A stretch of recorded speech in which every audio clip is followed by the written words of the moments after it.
This episode of Keys to the Shop is brought to you by Prima Coffee.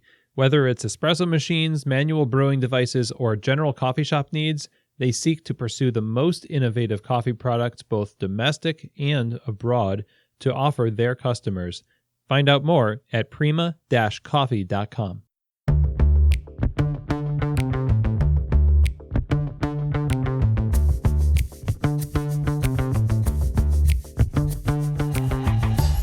This is Keys to the Shop, Founder Friday edition, Narrative Coffee, Part 2, with Maxwell Mooney. Hello, everybody, and welcome to Keys to the Shop, Founder Friday edition. This podcast, Keys to the Shop, is meant to give you insights, inspiration, and the tools you need to grow as a coffee service professional. And one of the ways that we do that, amongst others, is every Friday, or every last Friday of the month, rather, we talk with an entrepreneur, owners of businesses in coffee that are doing great things, and we talk to them about their story and learn from the wisdom that they've gained over the years or the lessons that they're learning as they're opening their stores. And today is a special episode because it's the first time that we're talking to somebody on Founder Friday episode again. And Narrative Coffee was the episode of Keys to the Shop back in February, episode number 11 with Maxwell Mooney. That was in February 24th. And they had not opened their store at that point. Him and his business partner, Richard Orr, had acquired a building, and they were in the midst of starting to work on that building. Now, 4.5 months later, they've had a soft opening, they've had a grand opening, and it's humming and just going so well. And I thought it would be really cool to bookend our first episode with Maxwell and kind of check in with him and see how things are going. And he had a lot of great things to say in our conversation. I think you're going to be edified by this for sure, and encouraged in the way you view coffee, and especially if you're an entrepreneur. I know that it'll be inspiring to you as well. And now, if you're not familiar with who Maxwell is, Maxwell has been in specialty coffee for about 4 years now, coming on 5 years. In that amount of time, though, he has created a ton of momentum. He has been multiple times the top 8 finisher at the Coffee Fest World Latte Art Open. He has been in the top 10 and top 3 in the regional competitions like the Big Western and Northwestern U.S. barista competitions. He is very active online and in his community with specialty coffee in the Northwest. He is a moderator and admin for Barista Guild of Washington State's Facebook page, which I think is just a great source of information and conversation for anyone in the coffee industry. So if you're not familiar with that, you should check that out as well. Maxwell is such a great soul in coffee, and so I know you're going to enjoy this episode because Maxwell has a lot to offer. So here now is my conversation with the owner of Narrative Coffee, Maxwell Mooney. Maxwell, welcome back to Keys to the Shop. How are you feeling? Feeling good. Yeah, thanks for having me on. Yeah, you getting any sleep? A little bit here and there. Not as much as I'd like, but it's to be expected. So the last time we talked, you were just about to, you'd already acquired your building. You were, not sure about when the opening date was, and we're just at the cusp of it. And it's been 4.5 months, and now you've already had the soft opening, the grand opening, everything. And I feel like getting your perspective on this side of things would be a great way to sort of bookend the narrative, if you will. Nailed it. There yeah, good work. Right. To this adventure of yours. So what has happened? 4.5 months from the time we last talked till now. What, give us the scoop. Totally. So, we were in the middle of trying to get build out figured out. I think we were just getting ready to kind of kick it off, and we were just building the shop and putting in a ton of hours doing that. And I think that was maybe the biggest thing that I've ever done was trying to get that thing open. I remember especially about the 3 weeks before we opened the doors, I was there doing 17 hours a day, 7 days a week, pretty much just nonstop working on the building. And so it was really exhausting. And my in-laws, my mother-in-law in particular, actually flew out and watched our kids so me and Julia could work on the place together. ton of other people helped out. Ryan, our assistant manager, was there helping us polish the floors and scrape those down, and just tons of work went into the place. So that was kind of one of the big things there. Yeah, and so you got the space open, and I saw this cool video. I'm not sure who it was. Maybe somebody from economic development in Everett. You had a ribbon cutting ceremony for your store. Totally, so cool. Yeah. It's kind of fun and kick it a little old school there. So we're right across the street from City Hall. So the mayor's office offered to do a ribbon cutting with us. So the president of the city council was there representing the mayor's office. So her name is Judy Tui. So she came out and did that with us, and it was really, really awesome. We've just seen a ton of reception from the community and from leaders in the community. It's been really cool. Now, at the point that you had, that you spoke with me, did you already had people that you were going to have on staff? Or are you still looking? I'm not sure. I don't remember when last we chatted. It was no, that's fine. It was like February. They were, definitely did not have people hired by then. So I don't think we had anybody on staff except for Larissa, who has been with me since we were doing the pop-up days. But nice.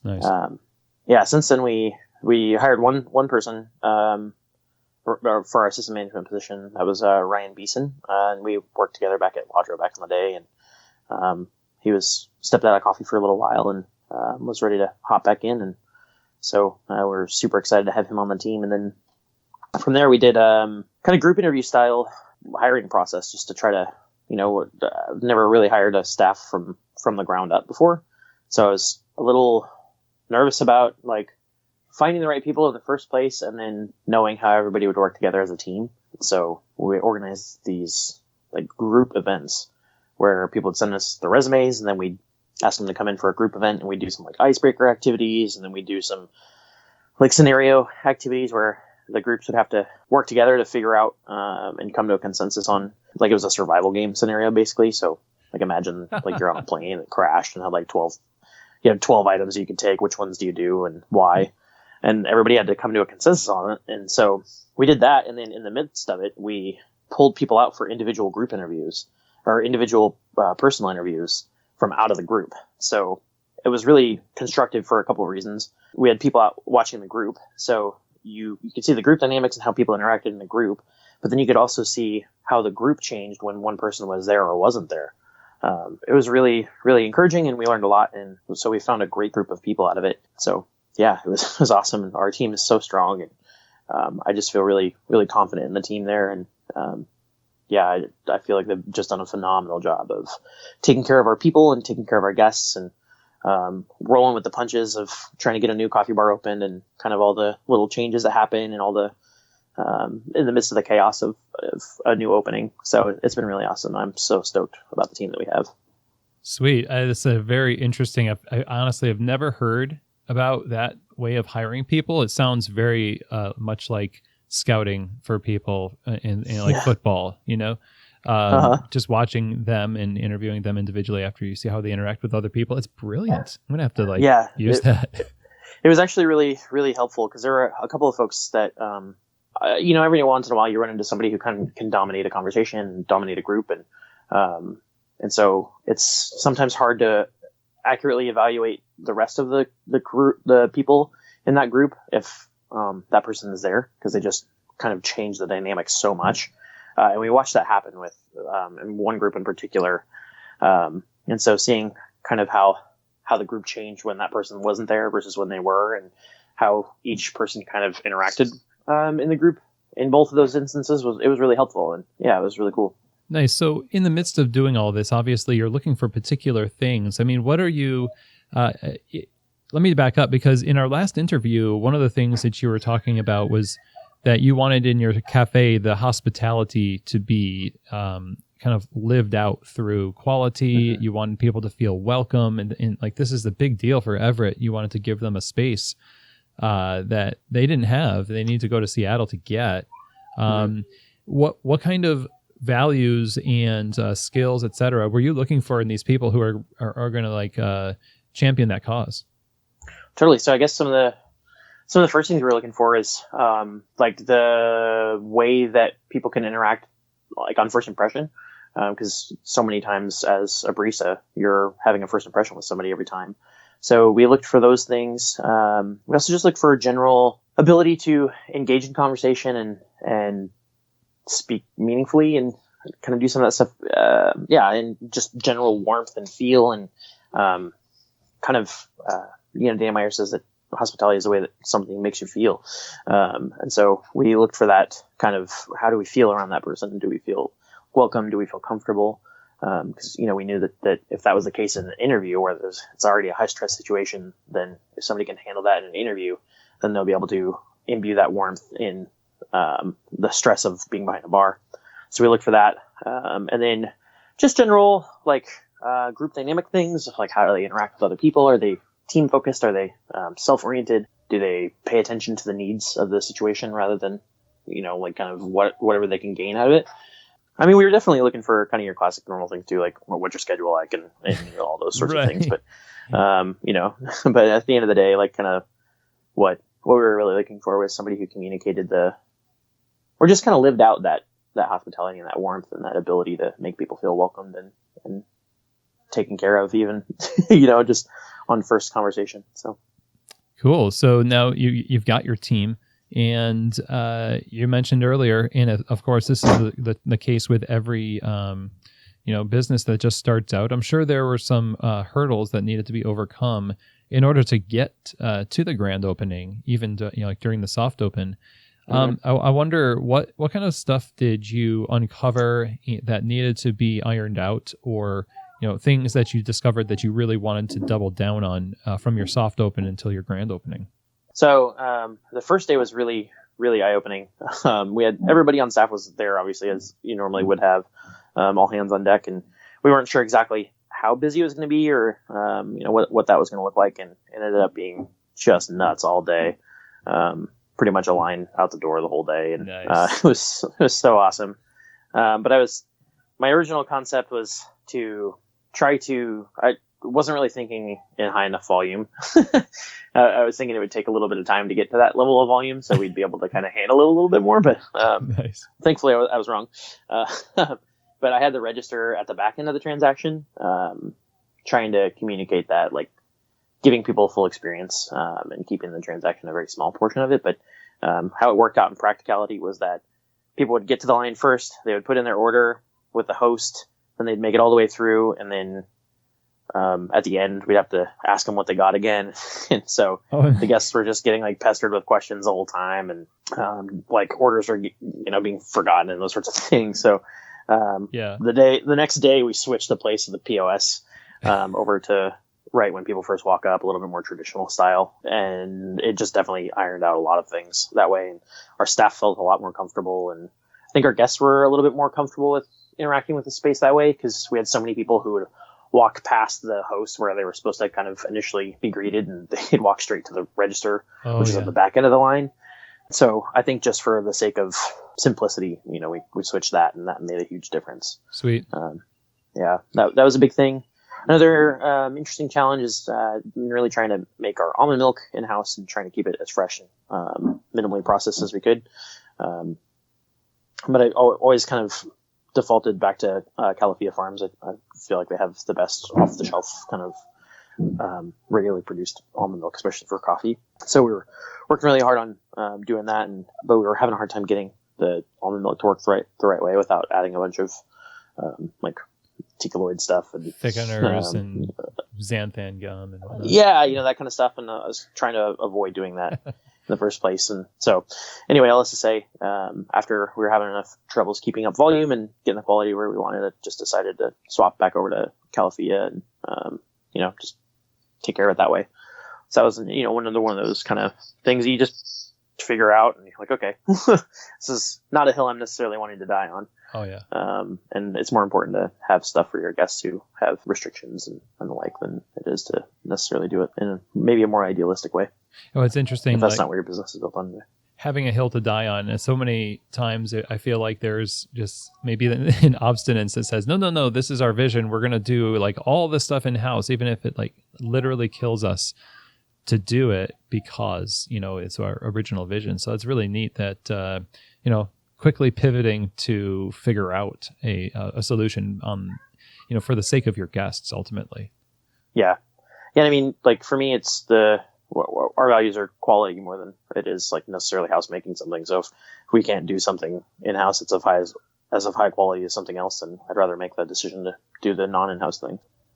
So now you're here, you're official, the ribbon's cut, grand opening. Yeah. So how has Everett received you? Oh man, we feel super just blown away by how like awesome everybody's been, and people just come up like, we're so glad you're here, and like, we're like, we're even more glad you're here. So thanks for being here, and just the reception from everybody's just been really awesome. Yeah, we're like the first 2 days we went through 75 pounds of coffee, which I was not planning on that. So on day 3, we were serving coffee that was roasted pretty much the day before. Shout out to Velton Ross for coming in clutch for us. But that's not exactly ideal, but it was that or non-serve coffee. So that was just mind blowing. So your shop is originally you were saying you were going to be doing waffles. Are you still doing that? We are, yeah. So we're rocking the waffles, and they've gone really, really well. People really like them, and I think people are they appreciate the difference of the waffles. Or they're not your standard Belgian waffle, and I think people have really liked them. We've been doing quite a few of them, so that was another interesting challenge of just trying to figure that out. Like we didn't have a food menu out for the first 3 weeks because we couldn't keep up with the waffles as it was, just on like word of mouth. Oh wow! So yeah, there's like no actual menu written out for it or anything. So, oh man, yeah. So you have to. It's the secret menu. It was for a little while, yeah, until we got the systems figured out to keep up with it. Oh, it's mysterious. The mysterious waffles. Yeah. Makes me want to buy them even more. I know it, right? So you're also. I've enjoyed seeing sort of the organic the trend of your cookies, your chocolate chip cookies. If I could bring that up. And I really, I enjoyed it because I remember hearing some guy, like Guy Kawasaki or something, talking about how customers, when he worked at Apple, like customers were talking about the product in a way that Apple had not really defined it as. And how you can either say, no, you're wrong, this is what we want it to be. Or you can just say, no, now it's what you say it is. And embrace the organic, the groundswell, embrace the cookie. Yep, that's pretty much what we've done. So the cookies are awesome. I knew they were going to be a hit. My wife, Julia, she'd been working on some recipes for the shop for a while, and she probably spent about 2 solid months just perfecting this cookie. Oh, wow. So I knew they were going to be good, and I knew they'd go over really well. They've always been my favorite cookies, especially after she kind of finalized the recipe. But the reception that we've gotten on them has been just amazing. We're selling like 30 to 50, 60 of them a day.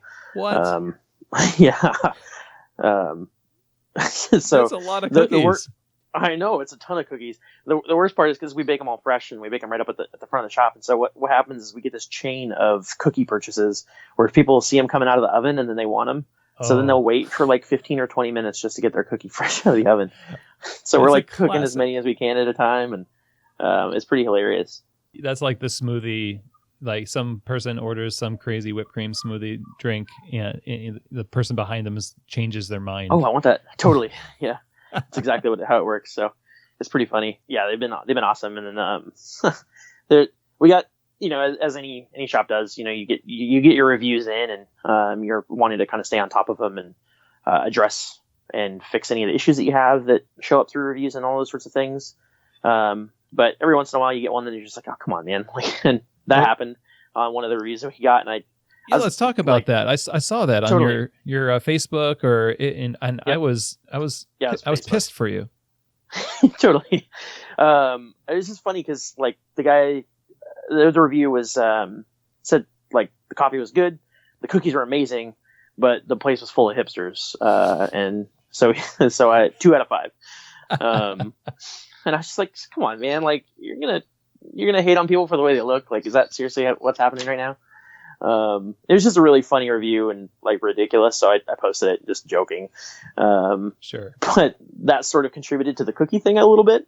because he said this little phrase at the end about he's like 2 out of 5 would cookie and run again. So then I turned cookie and run into a hashtag, and we're like gonna get some merch made out of it. Oh, like, Phoenix from the ashes. So it's like kind of makes me chuckle a little bit. Wow, that's a cool story. I think that's an interesting way to handle it, and a lot of us are really sensitive about Yelp reviews, and sometimes you just shrug them off. But it's cool that you spun it off to a really a good problem to have with your fresh baked cookie, your like Sisyphean cookie task. Yeah, right. Yeah, so, yeah, it's pretty fun. And it also speaks to owners, I think, out there who are really worried about how their brand is perceived. I wonder, did you ever have that doubt in your mind, like, oh gosh, I don't know if I want to be the cookie place. I really would like to be the coffee place. Oh, totally. I mean, we're definitely the coffee place, but I'm happy with being the coffee and the cookie place. So no worries to me. Okay, nice. They're really good. So in all of this, I'm sure that you kind of thought through what are some of the problems that I could experience and some of the challenges. Are there some things that you were thinking were going to be really hard to deal with that turned out to kind of not be anything? Yeah, I think actually the hiring was maybe the biggest one. I was pretty nervous about that. It's like more than anything, the people are what make a place. And your staff is like, I'm not Narrative Coffee. Like my business partner, Rich, isn't Narrative Coffee. It's the baristas that are Narrative Coffee. So I was pretty nervous about that. And but as soon as we started getting the interviews, it was just like, okay, nervousness is gone. Like, this is great. Everybody's awesome. So awesome. Yeah, I think that was the big thing that maybe didn't turn out to be as big of a deal as I was thinking it would be. So the baristas are Narrative Coffee. That's an interesting statement. Could you tell me more about that? Yeah, I guess just at the end of the day, it's like you can set up a vision for what you want a place to look like, but it's the execution of it that really matters, and it's the relationships that form that really matter. And so, I'm behind the bar as an owner operator, but I'm not the main person that's behind the bar. I'm working like 20, 30 hours a week behind the bar, but the baristas are there more frequently than I am. And so like when people come in and have an experience, it's usually with our staff and with the crew that we have. Like the experience that they offer and that they give that's what Narrative Coffee is. And so just being able to watch everybody just go out and do that and make those experiences for people is, it's just super encouraging as somebody, you like put all this work and effort into conceptualizing and planning and developing this dream and, but seeing it live out in reality, through some awesome people that's really cool. That's a mature perspective. I think there's a lot of owners that would really love to be around to soak up the glory, if you will, of the moment. And that's a pretty cool thing to have right out of the gate figured out. Yeah, I mean, there's definitely, I definitely soaked up my glory in my days, but but genuinely, like the staff is just they're the people. So it's been really great talking with Maxwell. I wanted to take a break here, though, and talk to you about our sponsor at Keys to the Shop, Prima Coffee. Prima Coffee is a specialty coffee equipment supplier that's based out of Louisville, Kentucky. And from the beginning of their company, they've set out to make the best coffee brewing equipment available to the general public. Their focus is on curating the best equipment for every need, from grinders to espresso machines and under-counter fridges. I mean, this is pretty much anything you can think of or would need for making amazing coffee, both at home and commercially, is at prima-coffee.com.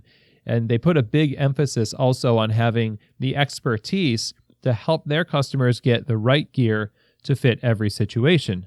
Now, right now, you can go to the website, prima-coffee.com, and when you check out, you can use the promo code KEYS10, that's KEYS and the number 10, and that will give you $10 off your purchase of $75 or more. Some restrictions do apply. So you go to prima-coffee.com, and when you check out, use the promo code KEYS10, that's KEYS and the number 10, and you can get that discount. Now, this offer is only good until the end of this month. So if you're going to use this code, you will have to use it by the time July 2017 runs out. And so thank you to Prima Coffee for your support of Keys to the Shop and also supporting our community in coffee with the tools we need to do our jobs really well. So thank you again. So let's get back to our conversation with the owner of Narrative Coffee, Maxwell Mooney.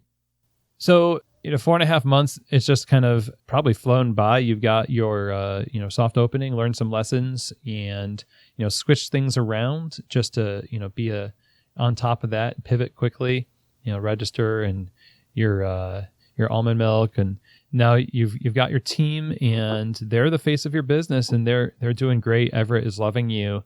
And they're loving your cookies. So that's great too. So indeed. Obviously this is a coffee podcast. And so I would be remiss if we didn't dive into this. And so one of the things I think that makes your space unique, besides, the fact that it's just a quality shop, is how you go about serving your coffee. And I really wanted to ask you about you have your own cupping form. Mm-hmm. And a sort of a system for bringing in outside roasters. And you can you explain what your system is for determining who is featured in your store? Totally. So we have different slots basically, and this may, depending on how things shake down in the coming months, may get swapped around a little bit. But the current concept is to have regionally focused, or I guess geographically based, sort of seats, if you will, for roasters. So we have Snohomish County local roasters, and that seat is duly held right now by Veltons Coffee right in Everett, right, and Spotted Cow Coffee down in Mill Creek, which is where I spent quite a few years working as well. And then we have two other seats right now. We have one for the Pacific Northwest Regional, which is from like Alaska down to Oregon, over into maybe Idaho, we'd probably count. And then we have a national or international seat as well. And those two, they rotate out once a month. And so the way that we go about selecting those roasters is based on this cupping form. So I went through, and the SEA's cupping form is more focused on green grading and helping find defects and just like supply chain logistics, helping just get farmers good prices and fair prices for their coffees. They're not really regionally, or not really, they're not consumer focused as much. They're not necessarily about like the flavors and the things that you necessarily want to serve to your guests. Obviously, like high scoring coffees are going to taste better, but that doesn't necessarily work the same for everybody, and people have different conceptions of what they want their coffees to taste like. So one of the things that I wanted to do is, having worked a little bit as a roaster in the past, I felt like there was sometimes a lack of feedback that was useful and functional for roasters when they send out samples. And so originally, whenever I launched the pop-up, my commitment to myself was that I was going to send an email with feedback from every roaster to every roaster who sent me samples. In the first month, I realized that is not sustainable because I don't have time to write 45 emails to every roaster who sends me coffees. So it's a good thought. Yeah. So I was like, okay, so how do I effectively get feedback to roasters that they can use to help grow, and feedback that they can help kind of figure out what exactly it is that we're looking for, so that they can tailor their offerings to what we're looking to serve our guests. So I was like, okay, maybe I can take cupping form and create basically a scoring system out of it. So I did that. I took your normal cupping form, changed the categories around a little bit. So you still get a 1 to 10, but in this case, on the cupping form that I'm using, 5 is average specialty coffee. And the assumption is that all the coffees that we're receiving are specialty grade, so they would score above an 80 on a cupping table. Mm-hmm. So anything that's a 1 or less, or 1 or a 0, is non-specialty grade. And anything that's up to 10 is like those mind-blowing unicorn coffees that we all want to have. And so that, and then like a 5 is like an 85 would be like an 85 point coffee, like sure, good specialty coffee that we all know and love. So like the 6, 7, 8, 9 scoring points are, those really, really nice coffees. The 2, 3s are like kind of average coffees that could use some work and those sorts of things. So we have a grading system for these coffees now. Then we ask that roasters send us at least 3 samples, and we aggregate their coffee scores and average them, and give the roaster a score based on that. Now, if roasters send us up to 5 coffees, we'll drop the lowest scoring one. So anything over 3, we'll drop the lowest score, and then that will give the roaster an average score. And then from there, we choose the highest scoring roasters in each category that we talked about earlier, with the exception of if there's a gap of 5 points or more between a roaster within the region and one that's scoring higher but outside of the region, then we'll defer to the higher scoring roaster. Wow. That is a stringent process. It is. Yeah, it's turned out to be, that's one of those things where I'm like, this is quite a bit of work to do it and to do it well. Do you have a threshold for scores that you just won't accept if they fall below a certain point? Well, I mean, the system itself will score people out. So, right, okay. Like this last round, we had a roaster who, just all the coffees they sent weren't specialty grade. So, it just didn't show up on the score at all. So with the system, you could possibly have an all Ethiopian lineup. Mm-hmm. Yeah, and assuming a roaster sent us all Ethiopian coffees, but we cup entirely blindly, so it's not necessarily based on any given factors, but it's the roaster themselves that move on, not necessarily just their specific coffees. Yeah, so we right now it is Ethiopian season and Guatemalan season, so you see a lot of those coffees showing up on the cupping tables. Yes. And usually the roasters that send us good ones of both are the ones who move on. But we've had a number of people who've sent us really, really high scoring Ethiopian coffees, but they've also sent us some lower scoring centrals that were not really the best examples of Central American coffees that haven't moved on, but they've had some of the high scoring coffees on the table. So, which is the hope. And we try our very best to score according to the kind of coffee that it is. So on the table, we can taste it. And if it's not meant to be a fruit bomb, if it's not showing tons of fruit, we're not going to penalize it for it. We just want the fruit that it does have to be of good quality, to be pleasant, to have that nice, you think of a coffee that's got soft apple flavors with caramel and you want it to have a creamy body. So we score those coffees accordingly. And so the roaster who just won for next month, they had a number of coffees that were really, really delicious, that were scoring highly, that weren't necessarily all African coffees. So nice. So that's definitely fair. Yeah, we can tend to score coffees according to those unicorn coffees, like you talked about. This is disappointing because it's not blowing my mind in this one specific way. The variations in types of coffee are definitely more positive for the industry at large, but you're cupping these for your customers, and so that you can serve them, the best examples of what those slots represent that you can. And before in our last conversation, you were talking about how people would just go to Seattle and get coffee oftentimes. So your demographic there is already pretty versed in coffee. Have they received this well? What kind of feedback have you got from them about the coffees you've been serving?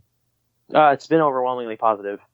We've had a lot of really positive feedback on everything, and we have a lot of folks even from Seattle coming up to try our coffee, which has been really, really fun. So, oh, nice. I'm sure we've had some cups that aren't as great as humanly possible, but all in all, I feel really confident about the quality of coffee that we're serving in. So, I'm sorry, really Maxwell, you need to do an above human job. Yeah, I'm working on it. One other thing that I do think is cool that I want to mention about the system too is that we include decafs in the table, which a lot of people don't really think of too much. And we've seen a number of roasters, well, not a number, we've seen 2 or 3 roasters who have decafs that are scoring more highly than some of their other coffees are. Wow. Which has been really cool. That's neat. So do you always have a decaf option then? Uh-huh. Okay, yeah. Great. So that's one of the slots is now we're really going to be picky about the decaf. Yeah. Nice. Well, see, man, you just care about your customers so much that you're even doing that. Yeah, it's been fun actually. I there was one other coffee bar that I always took an effort at ordering a decaf espresso from, and that was Neptune. They always had a really delicious decaf, and it was always well dialed in. So I always felt confident in ordering it because I enjoy a good decaf, especially in the evening time. So it's been fun to be able to offer that to our guests too. And we have quite a few folks who are decaf only drinkers who come in and they're just like, what decaf do you guys have right now? So it's really fun. I like it a lot. Yeah, shout out to Swiss Water with their pop-up and all the work they've been doing with showing decaf for what it can be. I've been drinking a lot of decaf at night. I don't know why I haven't been doing it before. It's actually really lovely. Mm-hmm. Yeah, there can be some really good ones.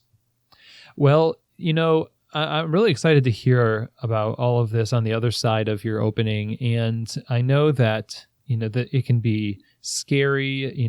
I've not opened my own business, but from what I hear and from what I hear from you, there's a lot of trepidation too, but there's a lot of joys that can be experienced and are experienced along the way.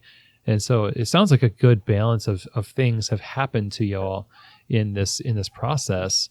I wonder if you could give some advice to entrepreneurs, like people who are wanting to open a shop, or maybe they're like a few weeks away from doing their soft open. What kind of advice would you give them?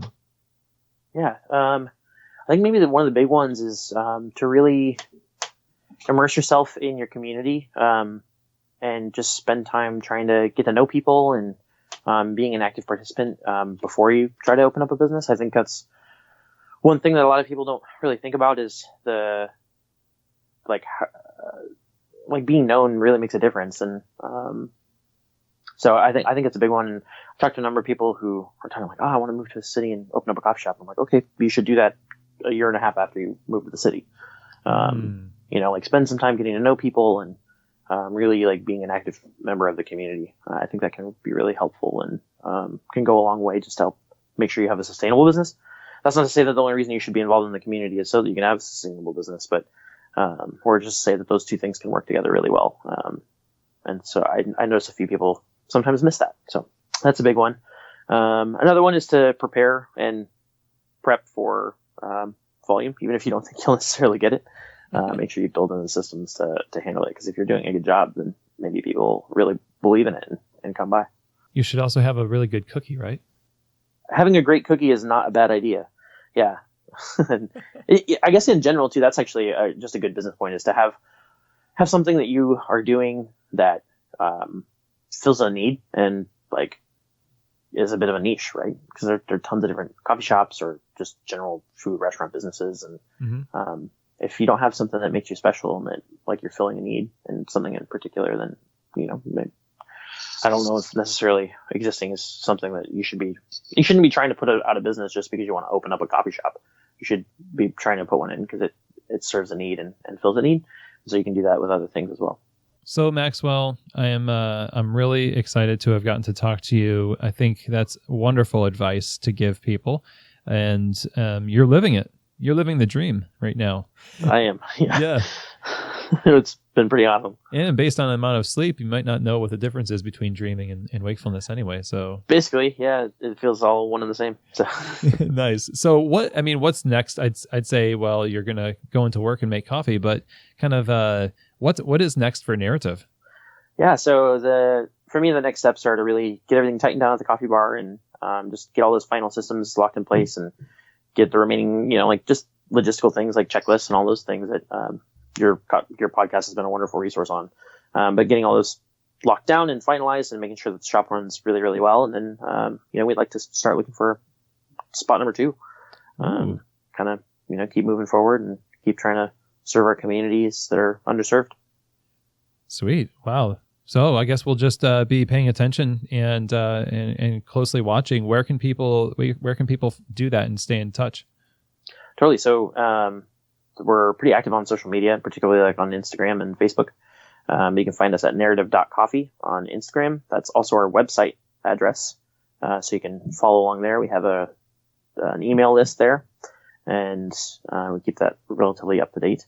And we are on Facebook at facebook.com/narrative coffee. We're also on Twitter at narrative coffee. Sweet. Well, thank you so much for giving us an insight into what it's like at the other side of this opening. And I think, you're doing some amazing things. So keep on keeping on and keep inspiring people. I feel like, you've done that here for us. So thanks again for coming on the show again. Yeah, thanks, Chris. I really appreciate you having me on. Well, I'm really excited to have gotten to talk with Maxwell about what it's like on the other side of this opening of his store, this dream come true for him at Narrative Coffee. And I'll be linking to the first episode, which was the second Founder Friday in the series, which aired back in February. So you can listen to the first one and then listen to this one. So nice bookend of Narrative Coffee, telling the story of how this is coming to bear in the city of Everett, Washington. And so many things to kind of think about from what Maxwell was talking about. In particular, I really was captivated by the way that he chose his staff, and not only the fact that they had that group dynamic aspect, choosing from a group, having individual interviews in the midst of it, but the other thing is that he, the anxiety over staffing, it wasn't as bad as he thought it was going to be, and he's got this great team. So I think that's says a lot about having a vision and a really solid understanding of what you're looking for in people, so that you know who to pick. And imagine if you didn't really have a good starting point in your vision for what your people are going to do, or what kind of values you're looking for in them, then it would be a little bit more of an anxiety-ridden event to hire people. So from the beginning, though, even in the first conversation I had with Maxwell in February, he already knew what kind of people he wanted for his store and what kind of vision he wanted Narrative to flesh out in the city of Everett. So that was really cool. Not only that, but he also expressed, a couple changes they made really quickly to make sure that they were going to be serving the people that were coming in and supporting the business, serving them well. That's really important because oftentimes you'll find that people will take a system that they've placed in a shop and maybe want to die on that hill, even though it's not serving the whole, or it might frustrate customers. So kudos to Maxwell for having the maturity and the urgency to be able to switch that up in favor of the big vision. And lastly, a thing that stood out to me, well, two things. The baristas being the face of the business, and how even as a new owner, Maxwell is working 20 to 30 hours on bar. Obviously he's working on a ton more stuff behind the scenes. And, we didn't have time to talk about all that, but there's a ton of administration, and this thing is a living thing. And so it's job never done, really.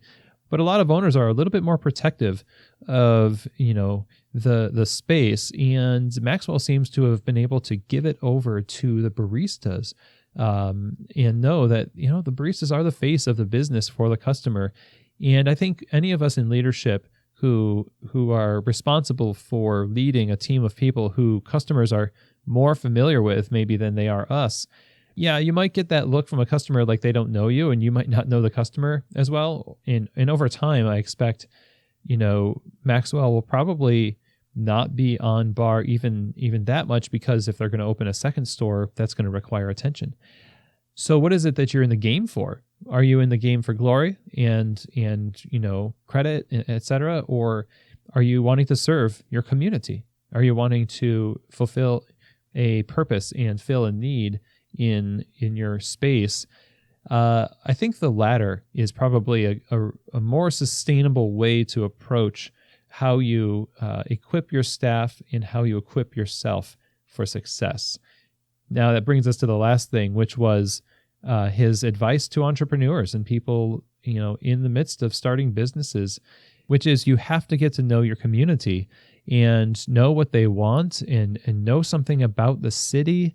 And you'll not only do better as far as market research is concerned, but you'll probably have a little bit better of a reason for wanting to start your business than just starting a business. You'll probably, if this is meant to be, kind of fall in love with the place and want to serve the community that you've come to know and love. And from my experience, The coffee bars that have that perspective of their neighborhood and the people they serve are the ones that really radiate something special. And that's a thing that I think really makes specialty coffee shine. When you've got that kind of a purpose and backdrop for your operation, you got really sure footing. So thank you again to Maxwell for making the time to speak with me. I know he's a busy man, and we're just really blessed and honored to have him back on the show and help us with his wisdom and experiences and insights, all of which is definitely going to help us in the story or the narrative of our careers and our stores, etc. So really great stuff. If you like Keys to the Shop and you want to find out more and listen to more episodes, you can go to keystotheshop.com, where you'll find all of our past episodes on the episode page, as well as downloadable PDFs of all of the show notes. That includes the resources from every episode mentioned, as well as links on where to find the guests, like their emails, their websites, things like that, social media, and also the main thoughts and a summation of the episode is in PDF form. So you'll get kind of the highlights of the episode, kind of a bullet point format, and then all of the resource links there in a downloadable PDF form. That's under the resources tab at keystotheshop.com. If you want to get in contact with me, you can do so directly by emailing chris@keystotheshop.com. I look forward to hearing from you. If you would, go to iTunes and subscribe to the show and share this episode with a friend that you think will appreciate it and appreciate hearing from Maxwell. Or if there's another episode that you think your friends would enjoy or benefit from, share the episode as well. And also, if you've been positively impacted by the content of this show since January and you have a moment to do so, it would mean so much for you to give us a rating or review on iTunes. It just takes a moment to do so, and that would be an amazing thing to hear from you and how the show has impacted you or your business. So that's it for today's Founder Friday episode. I hope you have an amazing weekend, and we'll see you back here at Keys to the Shop on Tuesday when we will have episode number 39 coming out. And that's going to be a cool episode. We're going to be talking with a gentleman named Eric Cacciatore, who is the host of Restaurant Unstoppable, a podcast all about inspiring people through the stories of entrepreneurs and chefs and successful restaurant professionals. And he's going to talk to us about the top 6 things that he's learned that are keys to success for the people that he's interviewed in his show. So it's going to be a really good one. You don't want to miss that. So as always, I hope that today's episode, along with all of our past episodes, have given you keys to the shop.